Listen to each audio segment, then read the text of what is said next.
داعين الله جل شأنه أن يبارك لنا في هذه العلوم وأن يسهل علينا هذه الدروس.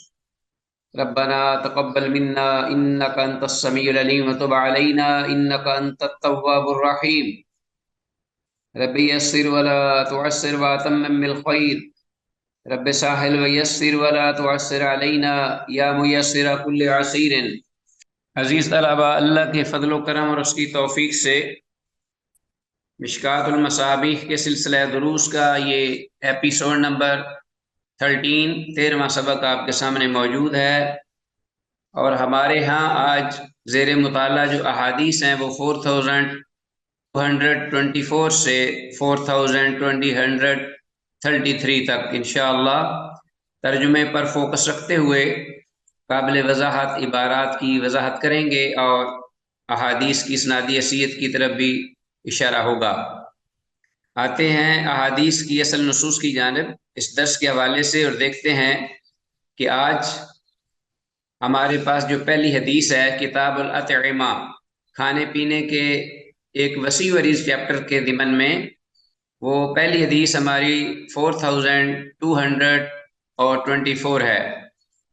اور اس میں پہلی حدیث ہمارے پاس حضرت سعد رضی اللہ تعالیٰ عنہ سے یہ روایت کی گئی ہے۔ قال کہتے ہیں مرضت مرضا، میں بیمار ہو گیا، اتانی النبی صلی اللہ علیہ وسلم، میرے پاس اللہ کے نبی صلی اللہ علیہ وسلم تشریف لائے، یعودنی، جو میری عیادت کرتے تھے، میری عیادت کے لیے میرے پاس اللہ کے نبی صلی اللہ علیہ وسلم تشریف لائے۔ فوضع یدہ بین ثدیی، تو انہوں نے آپ کا اپنا دست مبارک، فوضع یدہ، انہوں نے رکھا اپنا دست مبارک، بین ثدیی، میرے سینے پر، حتی وجدت، یہاں تک کہ میں نے محسوس کیا، بردہا، آپ کے دست مبارک کی ٹھنڈک، علی فؤادی، اپنے سینے پر، دل پر۔ وقال، اور آپ صلی اللہ علیہ وسلم نے فرمایا، انک رجل مفعود، انک، بے شک، رجل، تو ایسا آدمی ہے، مفعود، جس کو دل کی تکلیف ہے، ٹھیک ہے جی، انک رجل مفعود، آپ تو دل کے مریض آدمی ہیں۔ آپ نے جب آپ ان کے سینے پہ، میرے سینے پہ ہاتھ رکھا تو حضرت سعد رضی اللہ تعالیٰ عنہ فرماتے ہیں ایسا کیجئے کہ ایت الحارث بن کلدہ، کہ تم جاؤ حارث بن کلدہ کی طرف،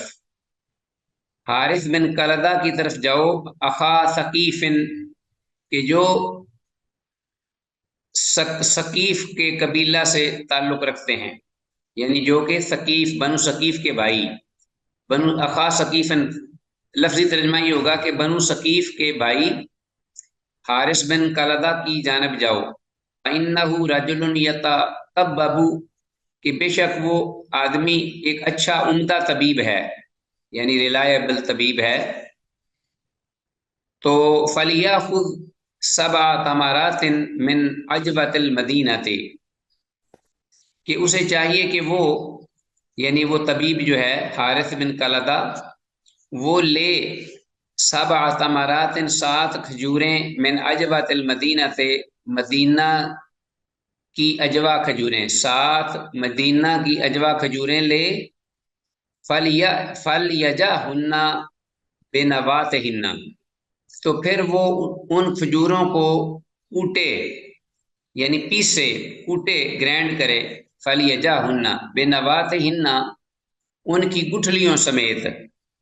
یہ علاج ہے عزیز طلبہ، بڑا اچھا علاج جو کہ بتایا جا رہا ہے۔ فلیجعہن بنواتہن، تو اسے چاہیے کہ وہ ان کو کوٹے، ان اجوا کھجوروں کو ان کی گٹھلیوں سمیت، ثم لیلدک بہن، پھر وہ اس کے بعد وہ جو معجون سی بن جائے گی تو وہ تجھے کھلا دے۔ تو آپ صلی اللہ علیہ وسلم نے ایک تو طبیب آدمی کے پاس بھیجا جو معالج، علاج وغیرہ کرتا تھا، دوسرا آپ نے یہ فرمایا کہ اس کو چاہیے کہ وہ 7 اجوا کھجوریں لے اور ان کو 7 علاج بھی بتا دیا، لیکن وہ ان سے جا کے یہ خدمت لو اور وہ یہ کرے آپ کے لیے اور آپ کو وہ 7 کھجوریں کوٹی ہوئی کھلا دے۔ رواہ ابو داود، ایسے امام ابو داود نے روایت کی ہے اس حدیث کو۔ تو یہ حدیث جو ہے سند کے اعتبار سے تو ضعیف ہے، اس میں کوئی شک نہیں، اس لیے کہ اس میں عبداللہ بن ابی نجیح مدلس اور انان، اور اسی طرح مجاہد کا سیدنا سعد بن ابی وقاص رضی اللہ تعالیٰ عنہ سے سما کے بارے میں معاملہ جو ہے وہ قابل نظر ہے، یعنی وہ معاملہ مشکوک ہے۔ جو سعد ہے نا، حضرت سعد جو اس حدیث کے راوی ہیں، یہ سعد بن ابی وقاص ہیں رضی اللہ تعالیٰ عنہ۔ تو ان سے جو ان کے شاگرد روایت کر رہے ہیں، جو ان سے جو روایت کر رہے ہیں مجاہد، ان کا سما ان سے اس بارے میں معاملہ جو ہے وہ قابل نظر ہے، یعنی مشکوک ہے، کلیئر نہیں، شورٹی نہیں اس بارے میں۔ اور اس حدیث میں اور بھی علتیں موجود ہیں، سند منقطع ہے، ٹھیک ہے۔ تو بہرحال باوجود اس کے کہ یہ حدیث جو ہے یہ سند کے اعتبار سے صحیح نہیں، لیکن طب نبوی میں اس کو آپ نے دیکھا ہوگا، بس اوقات رکشے جو ہوتے ہیں یا بعض گاڑیاں کے پیچھے بھی یہ جو ہے علاج لکھا ہوتا ہے، اور بعض لوگوں نے خود ہمیں بتایا کہ ہم نے یہ علاج کیا تو اسے اللہ نے شفا دی۔ تو بہرحال حدیث جو کہ ضعیف حدیث ہے اس پر عمل کرنے میں تو کوئی حرج نہیں، ممکن ہے وہ صحیح بھی ہو سکتی ہے، صرف یہ ہے کہ اس بارے میں یہ پھر سنت سمجھ کے نہ کیا جائے، بلکہ ذہن میں یہ رکھا جائے کہ ایک جو نسخے ہیں ان نسخوں میں سے ایک نسخہ ہے۔ اگر طبیب جو ہے عام آدمی وہ اگر ایک نسخہ تیار کر دیتا ہے تو ان نسخوں سے تو بہرحال یہ بہتر ہے جو ایک حدیث کی شکل میں خاص ضعیف ہی ہو، تو ایک نسخہ چلتا آ رہا ہے، اس پر عمل ہے اور لوگوں کو اس سے شفا بھی ملی ہے، تو اللہ تعالیٰ شفا کا بہانہ بنا دے۔ تو بہرحال اجوا کھجوروں کے بارے میں یہ تو بات طے ہے کہ ان میں برکت ہے، جیسا کہ ہم نے پہلے پڑھا ہے، بابرکت چیز ہے، تو اس سے اگر ہم علاج کریں اور اللہ بسم اللہ، اللہ کا نام لے کر، اللہ کی توکل کر کے، لیکن ذہن میں یہ رہے کہ یہ حدیث سندن ضعیف ہے، یہ کوئی رسول اللہ صلی اللہ علیہ وسلم کا بتلایا ہوا نسخہ ممکن ہے نہ ہو، ممکن ہے ہو، واللہ عالم۔ اچھا جی، آگے آتے ہیں نیکسٹ حدیث کی جانب۔ حضرت عائشہ رضی اللہ تعالیٰ عنہ سے یہ روایت مروی ہے، نبی صلی اللہ علیہ وسلم کہ بے شک اللہ کے نبی صلی اللہ علیہ وسلم کان یاکل، ایک اور نسخہ آ گیا، کان یاکل البطیخ بالرطب،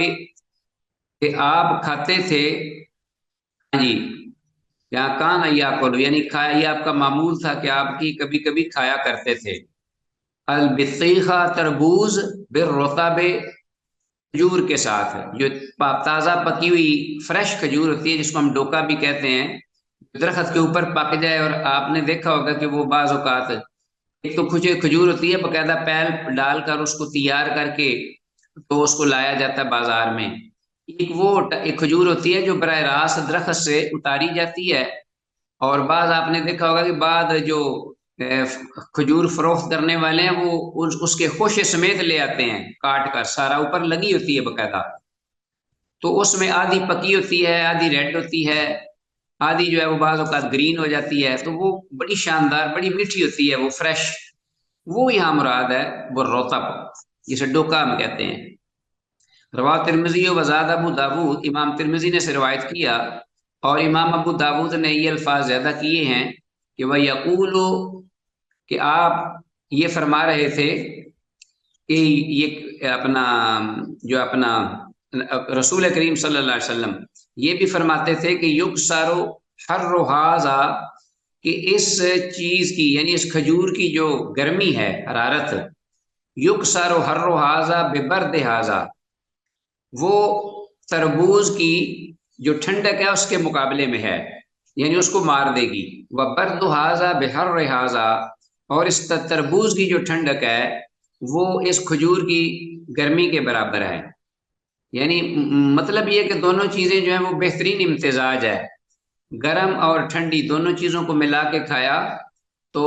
نہ تربوز کی ٹھنڈک نے، جو کہ وہ ہوا پیدا کرتا ہے، بس اوقات بادی پیدا کرتا ہے، تو وہ اس کھجور کی گرمی سے، حدت سے، وہ اس کی جو ہے وہ ٹھنڈک کم ہو جائے گی، اور اسی طرح کھجور کی جو گرمی ہے اس کو قابو پائے گا تربوز، تربوز کی ٹھنڈک۔ تو دونوں جو ہے جب ملا کے کھائے گا تو جسم کے اندر جو قوت طاقت ہے وہ ملے گی، اور جو نسخہ ہے وہ بھی بہترین معتدل ہو جائے گا۔ سبحان اللہ۔ وقال ترمذی، اور امام ترمذی نے کہا یہ حدیث بیان کر کے، ھذا حدیث حسن غریب، یہ حدیث جو ہے یہ حسن اور غریب ہے۔ تو یہ تحقیق کے بعد یہ جو حدیث ہے یہ اہل علم کے ہاں یہ صحیح ہے، یعنی اس کی سند صحیح ہے، اور حدیث میں لفظ جو ہے البطیخ کا معنی ہے تربوز، سو انڈر لائن کیجئے، اور یہ بڑا ہی عمدہ نسخہ ہے۔ جیسا کہ میں نے کہا کہ تربوز ٹھنڈا اور کھجور گرم اور ایک دوسرے کے لیے مصلح ہیں، اور حدیث میں لفظ رطب، اس سے مراد پھر سن لیجئے کہ درخت پر پکی ہوئی تازہ کھجور ہے۔ چلو جی، اب اس کے بعد آتے ہیں نیکسٹ حدیث کی جانب۔ 4226، وان انس بن مالک، انس بن مالک رضی اللہ تعالیٰ عنہ سے یہ روایت مروی ہے، قال، وہ کہتے ہیں، اوتی النبی صلی اللہ علیہ وسلم بتمر عتیق، کہ اللہ کے نبی صلی اللہ علیہ وسلم کے پاس لائی گئی ایک عام ردی قسم کی، یہ پرانی کھجور، ٹھیک ہے جی، پرانی کھجور کی کوئی قسمیں لائی گئیں، یعنی پرانی کھجور تھی، نئی نہیں تھی، تازہ نہیں تھی، فریش نہیں تھی، اور آپ کو پتہ ہے کہ کھجوریں جو پہل ڈالی جاتی ہیں، کھجوروں کی خود قسمیں بڑی ہوتی ہیں، پھر پہل پانے کی بھی کئی آگے صورتیں ہوتی ہیں، شکلیں ہوتی ہیں، تو ہر ایک کا اپنا ایک الگ ٹیسٹ اور ذائقہ ہوتا ہے۔ یہاں تک کہ بعض جو ہیں وہ چھوارے بھی ہوتے ہیں، بالکل ہی خشک، جو بہت ہی گرم ہوتے ہیں۔ تو بہرحال آپ کی خدمت میں پرانی کھجوریں جو ہیں وہ لائی گئیں، فجعل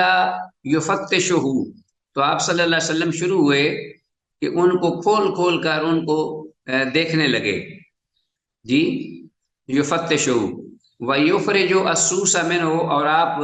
ان کو کھول کر ان میں سے جو باریک باریک کیڑے ہوتے تھے، سوس،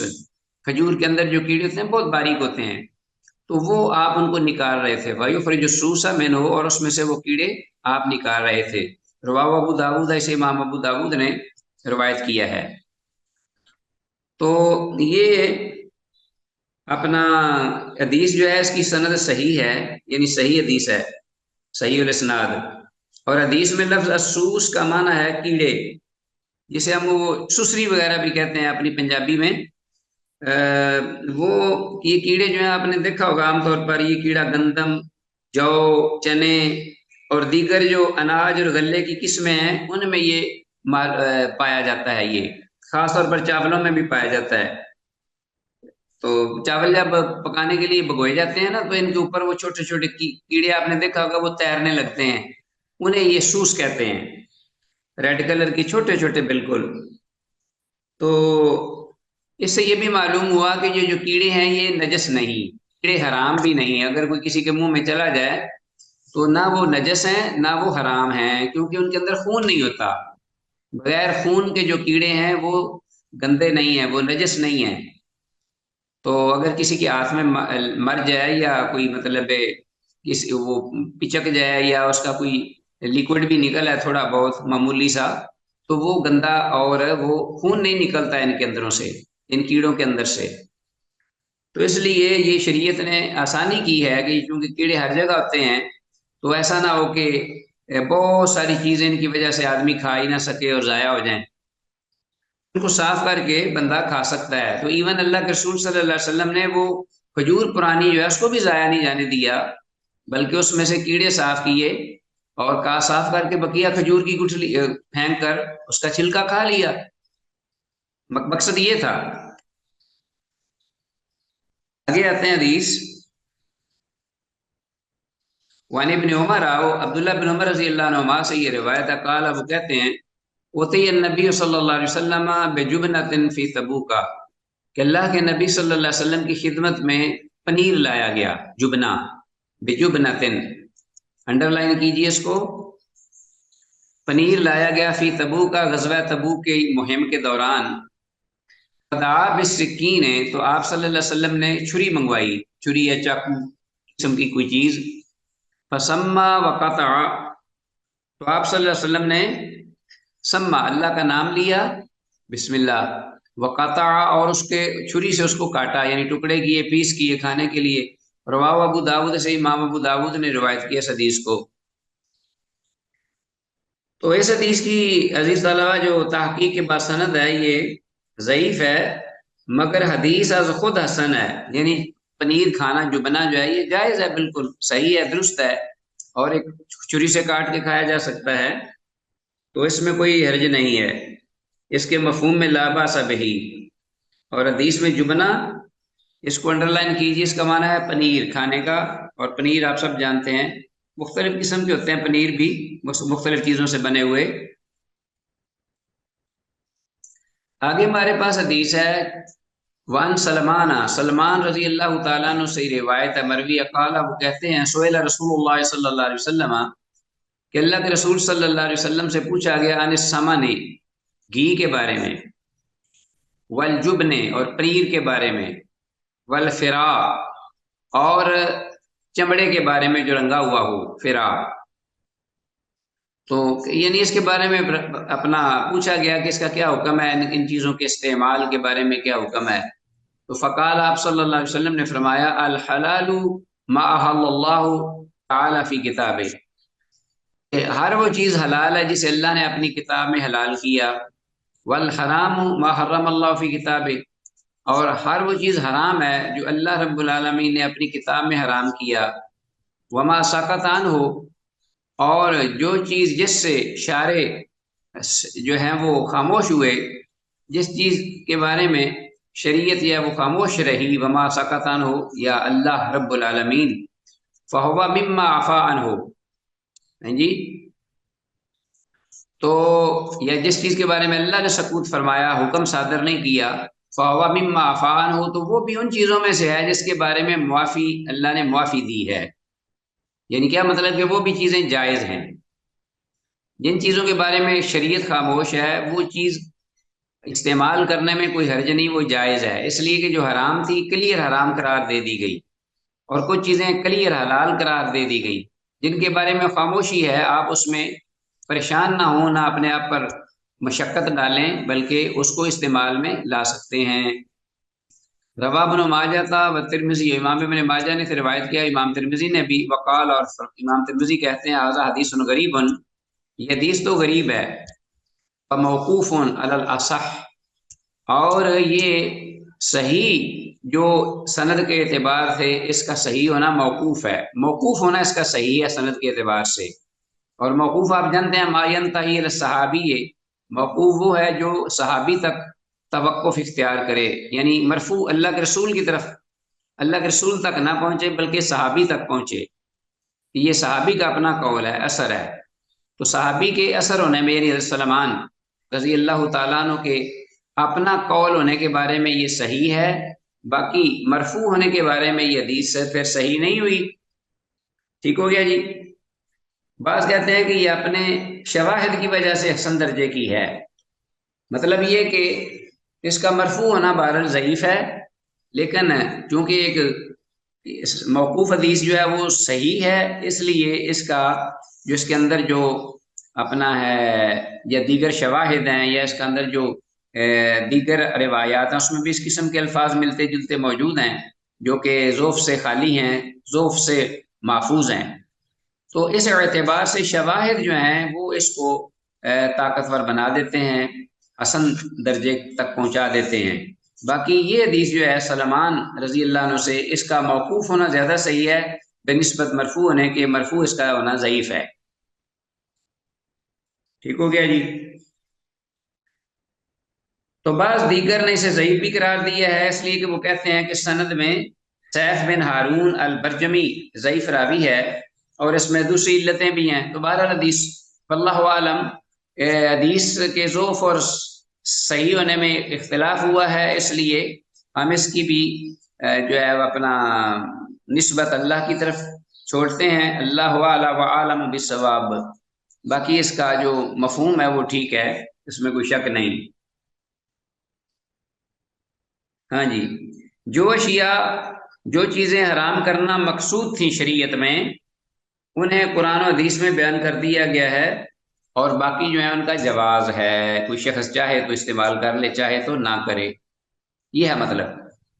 اور ایک اور بھی چیز اس میں واضح ہوئی عزیز طلبہ، وہ یہ کہ جہاں کتاب اللہ کا نام آ جائے فی کتاب ہی، تو اس سے مراد قرآن اور حدیث ہے دونوں، یہ صرف قرآن نہیں ہے۔ ہاں، جہاں لفظ قرآن کا آ جائے نا، لفظ قرآن، پھر اس سے مراد صرف اللہ کا قرآن ہوتا ہے، حدیث نہیں ہوتی۔ لیکن جہاں کتاب اللہ آ جائے تو وہاں اگر کوئی قرینہ ایسا نہ ہو جو اسے قرآن کے ساتھ مخصوص کر رہا ہو، خاص کر رہا ہو، تو پھر اس سے مراد یہی لیا جائے گا قرآن اور حدیث، اس لیے کہ بہت ساری ایسی چیزیں ہیں جو حدیث نے حرام کی ہیں اور قرآن میں ان کا ذکر نہیں ہے۔ مثلا کتا ہے، کتے کی حرمت جو ہے وہ قرآن میں نہیں ہے، تو اگر ہم کہیں کتاب کتاب جو ہے وہ اللہ کی کتاب کو جس نے حرام قرار دیا، تو قرآن میں تو کتے کی حرمت کا ذکر ہی نہیں ہے، تو کتا پھر ہم حلال سمجھیں؟ نہیں، اس لیے کہ کتاب سے مراد قرآن اور حدیث دونوں ہیں۔ تو یہ دلیل ہے اس بات کی کہ وہی علم وہی اور شریعت پر مشتمل کتاب اللہ، سنت رسول اللہ، قرآن اور حدیث دونوں، یہ وہی ہے، یہ شریعت ہے، وہ دونوں کو ہم الگ نہیں کر سکتے۔ السلام علیکم شیخ۔ وعلیکم السلام۔ شیخ ایک چھوٹا سا سوال تھا کہ کچھ لوگ حدیث کے اوپر یقین نہیں رکھتے ہیں، جس طرح ہمارے پاس اگزامپل غامدی کی ہے، جی تو جی یہ پھر اب قرآن مجید میں اکثر عبادات کا جو ان سا ہے وہ تذکرہ تو کیا گیا، لیکن ان کی امپلیمنٹیشن کے حوالے سے، ان کو کیسے پرفارم کرنا اس کے حوالے سے تو بتایا نہیں گیا ہے، ٹھیک ہے؟ جس طرح ہمارے پاس حج ہے، حج کے حوالے سے، لیکن اس کی تفصیل تو ہمیں نہیں ملتی ہے، نماز ہے، نماز کے حوالے سے تفصیل نہیں ملتی ہے، تو پھر یہ کیسے لوگ پرفارم کرتے ہیں، کہاں سے یہ دلائل پکڑتے ہیں؟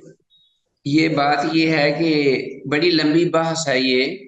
اصل تو ان لوگوں سے جا کے پوچھنا چاہیے کہ بس ہمیں زندگی کیسے گزاریں اور کس طرح ہم شریعت طاہرہ پر، جہاں تک غامدی کی بات ہے، وہ غامدی کلی حدیث سے انکار نہیں کرتا، وہ حدیث پر بھی یقین رکھتا ہے، لیکن فرق یہ ہے کہ وہ صرف پہلے اپنے اصول بناتے ہیں، اپنی ذہن سے، اپنے بیمار ذہن سے، کمزور ذہن سے پہلے اپنے اصول بناتے ہیں، تو پھر اس کسوٹی کو بنا کر اس پر پھر قرآن اور حدیث کو پیش کرتے ہیں، جو قرآن و حدیث پر ان کی بنائی ہوئی ذہنی اختراعی کسوٹی پر پورا اتر جائے، وہ تو ان کے نزدیک صحیح ہے حدیث، اور جو نہ اترے ان کی وہ تعویل کر کے، توڑ موڑ کر کے اس کا تیا پانچا کر دیتے اور ان کو تباہ کر دیتے ہیں، یعنی ان کو ویسے ہی حدیث کی شکل ہی بگاڑ دیتے ہیں، ختم کر دیتے ہیں۔ تو یہ صرف حدیث کے ساتھ ہی نہیں وہ کرتے، قرآن کے ساتھ بھی کرتے ہیں، اور پرویز کا یہ انداز ہے، غلام احمد پرویز اور ان کے حواریوں کا۔ تو یہ بہت لمبا جواب ہے، یہاں دیں گے تو وقت بڑا خرچ ہوگا، تو انشاءاللہ پھر کبھی موقع ملے گا انشاءاللہ، تو پھر اس پر میں ساتھ ساتھ بات کروں گا۔ تو اصل میں وہ کلی انکار نہیں کرتا، وہ صرف ان حدیثوں کا انکار کرتا ہے جو اس کی ذہنی اپنے بنائے ہوئے جو اصول ہیں اختراعی، ان پر جو صحیح نہیں بیٹھتی، فٹ نہیں بیٹھتی، ان کا انکار کر دیتا ہے، ان کی تعویلیں کر دیتا ہے، اور باقی جو ہے وہ کہتا ہے یہ صحیح ہیں۔ تو یہی منکرین حدیث جو ہے ان کا یہی انداز ہے۔ جزاک اللہ شیخ۔ بارک، انشاءاللہ اس میں ساتھ ساتھ بات کریں گے، اب تو ٹائم بہت کم ہوتا ہے، اگر ہم ان جی چیزوں شیخ، پہ لگیں تو پھر جی کسی دن پروگرام رکھ لیں گے شیخ اس کے اوپر۔ انشاءاللہ اللہ کے فضل سے۔ میں نے تو غلام احمد پرویز پہ تھیسس بھی لکھا ہوا ہے سعودی عرب میں، اور جی میرا شیخ، یہ ٹاپک بھی تھا اپنا 4229 حدیث ہے آگے۔ وانی بن عمر، عبداللہ بن عمر رضی اللہ عنہما سے روایت ہے، قال، وہ کہتے ہیں، قال رسول اللہ صلی اللہ علیہ وسلم، کہ رسول اللہ صلی اللہ علیہ وسلم نے ارشاد فرمایا، وددت ان عندي خبزة بيضاء، مجھے یہ پسند ہے یا میں یہ چاہتا ہوں کہ بے شک عندي خبزة بيضاء، میرے پاس ہو وائٹ آٹے کی روٹی، بیضاء کہتے ہیں سفید،